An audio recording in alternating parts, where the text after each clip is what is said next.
দেখেন, আপনি শুধু স্কোয়ার ফার্মাতে যদি শেয়ার কিনেন, এর মানে এই না যে শুধু আপনি ওষুধ বিক্রি করার কোম্পানির অংশীদারি হইলেন। তো এরা যেটা বলতেছে যে স্কোয়ার যে ফার্মাসিউটিক্যাল আছে, এরা বর্তমানে তিনটা এদের সাবসিডারি কোম্পানি আছে এবং তিনটা সহযোগী কোম্পানি আছে। সাবসিডারি মানে হচ্ছে যেইটা ওই কোম্পানি নিজ টাকায় আরো অন্য কোম্পানি তৈরি করছে, এটা হচ্ছে সাবসিডারি। তো এর মধ্যে যদি আমরা দেখি, সেটা হচ্ছে যে এই স্কোয়ার কোম্পানি যেটা করেছে, তারা কেনিয়াতে একটা স্কোয়ার ফার্মাটিক্যালস তারা তৈরি করেছে, মানে কেনিয়াতে ওষুধ উৎপাদনের কারখানা করেছে। সহজ বাংলা হচ্ছে এটা। তার মানে শুধু বাংলাদেশ না, স্কোয়ার ফার্মাটা কেনিয়াতেও ওষুধ উৎপাদন করে তারা কি করবে, এই যে পূর্ব আফ্রিকান কমোডিটিগুলোতে সেখানে জেনেরিক মেডিসিন তৈরি এবং বিক্রি করার উদ্দেশ্যে স্কোয়ার ফার্মা কেনিয়াতে তাদের সাবসিডারি, মানে তাদের নিজস্ব টাকায়, মানে আপনি যদি স্কোয়ার কোম্পানির শেয়ার কিনেন, মানে আপনি কেনিয়াতেও ব্যবসার অংশীদারি হইলেন, সেখান থেকেও যে লাভ আসবে সেখানেও আপনি অংশীদারি হবেন। এটা জাস্ট মনে রাখবেন। এখানে তারা কত টাকা পরিশোধ করেছে, কতটুকু কি করেছে, সবকিছু এখানে তাদের দেওয়া আছে। তাইলে একটা হইলো আপনার শুধু বাংলাদেশে না, কেনিয়াতেও আপনি ব্যবসার অংশীদারি। এরপরে স্কোয়ার লাইফ সায়েন্স লিমিটেড নামে তারা আরেকটা কোম্পানি গঠন করেছে। এটা বাংলাদেশেই 100% তাদেরই মালিকানা। 2020 সালে গঠন করেছে। বিভিন্ন প্রকার ব্যবসায়িক সুবিধার জন্য তারা করেছে, অর্থাৎ ফার্মাসিউটিক্যাল ম্যানুফ্যাকচারিং কোম্পানি হিসাবে তারা এই আরেকটা সাবসিডারি কোম্পানি তারা তৈরি করেছে। তো এই সাবসিডারি যে কোম্পানিটা, মোটামুটি বলতে পারি যে আমরা 99.9% শেয়ারের তারাই মালিক। তো যেটা হচ্ছে যে এরপরে আরেকটা যেটা হচ্ছে যে স্যামসন ফার্মা আইএনসি ফিলিপাইন, তার মানে ফিলিপাইনেও তারা একটা ফার্মা কোম্পানি খুলেছে। তাহলে দেখেন, স্কোয়ার কোম্পানিটা শুধু বাংলাদেশে না, কেনিয়াতে, ফিলিপাইনেও। তো এইটা যেটা চলছে যে 2023 সালে তারা এই সাবসিডারি কোম্পানিটা ফাইনালি সেখানে চালু করে। আর এখানেও যদি আমরা দেখি, মোটামুটি প্রায় 99% তারাই শেয়ারের মালিক। তো এরপরে এই তিনটা ছিল তাদের সম্পূর্ণ বলতে পারি যে 100% মালিকানা। তার মানে আপনি শুধু স্কোয়ার ফার্মা না, আপনি স্কোয়ার ফার্মাসিল কেনিয়া, ফিলিপাইন এবং স্কোয়ার লাইফ লাইন্সেরও আপনি কিন্তু মালিক। এখন আসি সহযোগী প্রতিষ্ঠান। স্কোয়ার টেক্সটাইল পিএলসি, এটা পৃথকভাবে একটা নিবন্ধিত পাবলিক কোম্পানি, ওই শেয়ারও কিন্তু বিনিয়োগ করা যায়। ওই যে স্কোয়ার টেক্সটাইল আছে, এটা 100% রপ্তানিমুখী সুতা প্রস্তুতকারক। তারা কি করে, সুতা প্রস্তুত করে। আর একটা লাভজনক প্রতিষ্ঠান, এই বছরে সম্ভবত 3 টাকার উপরে তারা ডিভিডেন্ড দিয়েছে। তো এখানে তারা যে তথ্যটা দিয়েছে যে মোটামুটি 46.36% ওই টেক্সটাইলেরও তারা মালিক। তার মানে আপনি স্কোয়ার কোম্পানির শেয়ার কিনে স্কোয়ার টেক্সটাইলেরও আপনি কিন্তু 46% মালিক।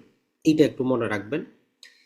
এরপরে যদি আমরা দেখার চেষ্টা করি, এই যে স্কোয়ার হসপিটাল যেটা আছে, তো স্কোয়ার হসপিটালের মধ্যেও তারা 49.94% শেয়ারের মালিক।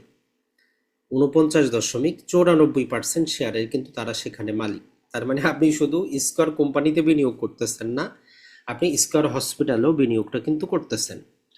তো এইবারে যেই শেয়ারের লাভ্যাংশ ঘোষণা করা হয়েছে, স্কোয়ার হসপিটালের লাভ্যাংশ সেখানে অ্যাড করা হয় নাই। তারা হসপিটালটা নতুন নতুন মেশিন সবকিছু করবে ওই জন্য। এরপরে আসেন স্কোয়ার ফ্যাশন। তো স্কোয়ার ফ্যাশন রিলেটেড রপ্তানিমুখী তৈরি পোশাক প্রস্তুতকারক একটি প্রাইভেট লিমিটেড কোম্পানি, যেটা এখনো পাবলিক হয় নাই, কিন্তু সেখানে তাদের বিনিয়োগ আছে 48.63%। তার মানে এরা শুধু ওষুধ নিয়ে আসছে এমন কিন্তু না, তারা পোশাক খাতেও কিন্তু ব্যবসা করতেছে। ওইখান থেকে লাভ হইলে দেখেন, এই বছরে তার লাভটা তারা প্রস্তাব করেনি, তারা ব্যবসা সম্প্রসারণ করবে। তার মানে ভবিষ্যতে আপনি একটা গ্রোথ দেখতেছেন। তো এরকম যখনই কোনো আপনি পড়বেন, তারা কোথায় কোথায় বিনিয়োগ করতেছে এটা দেখতে পারবেন। বাংলাদেশে অধিকাংশ কিছু কোম্পানি আছে, তারা যেটা লাভ করে এটা অন্য শেয়ার বাজারেও বিক্রি করে। স্কয়ার কোম্পানিও বিভিন্ন শেয়ার বাজারেও বিক্রি করছে, সে তারও অ্যানুয়াল রিপোর্টে বিস্তারিত কিন্তু পাবেন। তো এটা ছাড়া দেখেন, শেয়ার বাজার অন্যান্য দীর্ঘমেয়াদী সম্পদে বিনিয়োগ, স্কয়ার ফার্মা যদি আমরা বলি, মোটামুটি তারা এখানে 10,661 মিলিয়ন টাকা শেয়ার বাজারে বিনিয়োগ করেছে, যা আর্থিক রিপোর্টে দেওয়া আছে যে কোন কোন শেয়ার বাজারে কিভাবে করেছে। তো এখানে যেটা আমরা বলি যে স্কয়ার ফার্মা বলতেছে যে 3টা সাবসিডিয়ারি কোম্পানির মালিক কারো, তো যাবতীয় রিপোর্ট কিন্তু এখানে আছে। তাহলে মূল কাহিনী যেটা আমরা আপনাদেরকে বলতে চাচ্ছি যে আপনি স্কয়ার কোম্পানিতে বিনিয়োগ করার মানে এই না যে শুধু ওষুধ কোম্পানিতে বিনিয়োগ করতেছেন, এটা স্কয়ার হসপিটালে বিনিয়োগ আপনি করতেছেন, এটা ছাড়া স্কয়ার ফ্যাশনে আপনি বিনিয়োগ করতেছেন, এরকম আরো ওষুধ কোম্পানিগুলোও বিভিন্ন অন্য ক্ষেত্রে কিন্তু করেছে। এটা ছাড়া এই যে স্কয়ার টেক্সটাইলে সেখানে মালিকানা আছে, স্কয়ার লাইফলাইন্স তাদের, স্কয়ার কেনিয়া, স্কয়ার ফিলিপাইন। তো এইরকম ভাবে আপনাকে কি করতে হবে, আপনি ওই যেই ব্যবসা, আমরা বলবো না যে আপনি স্কয়ারই কিনেন, আপনি যদি ইবনে সিনা রেনেটা কিনেন, তাদের এই রকম আর্থিক রিপোর্ট পড়েন, দেখেন যে তারা কি কি করতেছে, কি কি আরো করার আছে। তো এইরকম ভাবে আপনি ওই ব্যবসার মধ্যে যদি গ্রোথ দেখেন, আপনি যদি সন্তুষ্ট হন যে না এরা ভবিষ্যতে ভালো করবে, তাহলে আপনি সেখানে যাইতে পারেন, সেখান থেকে আপনি দেখতে পারেন, সেখানে বিনিয়োগ করতে পারেন। এটা আপনাকে কি করবে, নানা প্রকার ভাবে বেনিফিশিয়ারি হিসাবে বানাবে। আর বাংলাদেশে স্কয়ার কোম্পানি একটা প্রতিষ্ঠিত কোম্পানি, আমরা সবাই জানি। এটা ছাড়া এখানে যদি আমরা একটা হিসাব দেখাই, এটা আমাদের ক্রান্তি সাহেব স্কয়ার কোম্পানির একটা হিসাব দেখিয়েছেন। তো হিসাবটা কিন্তু আপনার কাছে খুব ভালো লাগবে এবং মোটিভেশনাল মনে হবে। জাস্ট আমরা একটু আপনাদেরকে দেখাই, যদি 2000 সালে আপনি কি করতেন, এখানে তারা বলতেছে যেটা হিসাব যেটা দিয়েছে বইটার মধ্যে, যদি 2000 সালে আপনি স্কয়ার কোম্পানির 1000 শেয়ারকে যদি কিনে রাখতেন, তাহলে 2000 সালে যদি আপনি স্কয়ার কোম্পানির 1000 শেয়ার কিনে রাখতেন, তাহলে আপনি কিভাবে লাভ্যাংশটা পাইতেন। তখন আপনার স্কয়ার কোম্পানির শেয়ারের দাম ছিল 80 টাকা। তাহলে 2000 সালে 80 টাকা মানে 80,000 টাকা খরচ করে আপনি 1000 যদি শেয়ার নিতেন, নেওয়ার পরে বছর বছর যে লাভ আসতো সেটা যদি আপনি খেয়েও ফেলতেন, তারপরেও তারা শেয়ার ডিভিডেন্ড যেটা দিয়েছে, টোটাল হিসাব করলে এটা 2000 সম্ভবত 23 সাল পর্যন্ত, দেখি এখানে 2020 সাল পর্যন্ত হিসাব দেওয়া আছে, আপনি 35,458টা শেয়ারেরই মালিক হইতেন। পাশাপাশি এই পর্যন্ত আপনি 9,39,000 টাকা কি পাইতেন, আপনি ডিভিডেন্ড হিসাবে খরচ করে ফেলছেন। আপনি বিনিয়োগ করছিলেন মাত্র 80,000 টাকা। এটার সাথে যদি আমরা 2021, 22, 23, 24টাও যদি যুক্ত করে দেই, এটা আরো বাড়বে। আর এই যে 35,448টা শেয়ার আছে আজকে 2025 সালেও 200 টাকার উপরে, তো সেটা প্রায় 80 লক্ষ টাকা, যদিও এখন 75 লক্ষ টাকার মতো হয়, 80 লক্ষ টাকা আপনার ভ্যালু আছে। তাহলে 2000 সালে প্রায় 80,000 টাকা বিনিয়োগ করে 10 লাখ টাকা লাভ ঘরে ঢুকাইলেন, বাজারে ভ্যালু 80 লক্ষ টাকা। তো এর চাইতে আপনি লাভটা আর কোথায় পাবেন, এর চাইতে সিকিউর বিনিয়োগ আপনি কোথায় করতে পারবেন। আপনার যখন মন চায়, আপনার কিছু টাকার দরকার পড়লে আপনি চাইলে কিছু শেয়ার বিক্রি করে বের হয়ে যাইতে পারবেন। আপনার 80 লাখ টাকার একটা ফ্ল্যাট কি আংশিক বিক্রি করা সম্ভব? কখনোই সম্ভব না। তাহলে যারাই শেয়ার বাজারে আসতে চান, যারা সরকারি চাকরি করেন, যে কোনো ব্যবসাপাতি করেন, প্রবাসী আছেন, এদেরকে আমরা বলবো যে আপনি কি করবেন, মোটামুটি 12টার মতো ভালো ফান্ডামেন্টাল কোম্পানি আপনি সিলেক্ট করবেন, করে আপনি ওই কোম্পানিগুলোতে আপনার যখন টাকা আসতেছে 5,000, 10,000, 1 লাখ, 2 লাখ, আপনি 12টা কোম্পানির অংশীদারি হয়ে যান। 12টা কোম্পানি আমরা এই জন্যই বলতেছি যে আপনি হয়তো ধরেন যে স্কয়ার কোম্পানিটা আজকে ভালো করতেছে, আগামীকালকে ভালো নাও করতে পারে, কিন্তু পাশাপাশি যদি আপনি ধরেন যে গ্রামীণ ফোনে বিনিয়োগ করা থাকলো, আপনার যে কোনো একটা ওয়ালটনে বিনিয়োগ করা থাকলো, আপনার বিএসআরএম স্টিলে বিনিয়োগ করা থাকলো, এফএক্স ফুডে বিনিয়োগ করা থাকলো, বার্জার পেইন্টে থাকলো, মেরিকোতে থাকলো, টোটাল অল, তো তখন আপনার ওই যে 12টা কোম্পানি আপনার সারা জীবন ইনকাম করে দিবে, আপনার টেনশনের কোনো কারণ নাই। আপনার ফ্যামিলিকে কারা দেখবে, ফ্যামিলিতে কর্মক্ষম কেউ আছে কিনা, এই সময় টেনশন আপনাকে নিতে হবে না, আপনার টাকাটা আপনার জন্য কাজ করবে।